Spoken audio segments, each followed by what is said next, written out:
"Don't give up the ship" has become a famous motto for the U.S. Navy that dates back to the War of 1812. An impressive fleet of tall ships recently took part in a grand celebration on Lake Erie to recreate a significant naval battle from 200 years ago.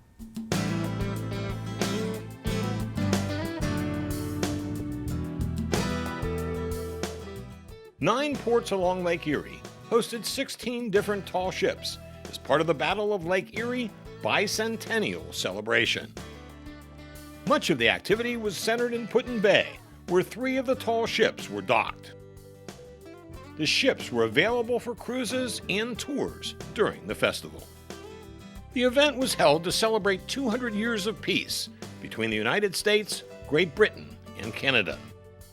The highlight of the celebration took place on Labor Day, when all of the tall ships took part in a reenactment of the Battle of Lake Erie. While some of the tall ships frequently sail on the Great Lakes, others traveled great distances to be part of the event. The tall ships that are part of Tall Ships America come from as far as Europe to the West Coast, New England to Florida. The Hallie and Matthew that's out here, even though it says it's from Maine, it's mostly positioned down in the Caribbean and Key West. The Windy is from Chicago, and of course the Niagara is from Erie. The Windy is one of 3 tall ships docked in Put-in Bay. Visitors had the opportunity to board the vessel and take a short cruise on Lake Erie.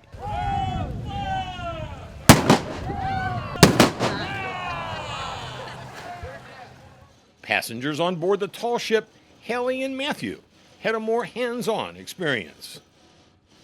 2-6 heave!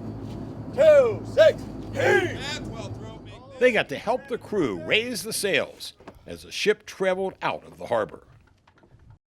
While many communities have hosted similar tall ship festivals, the battle reenactment helped to set this event apart.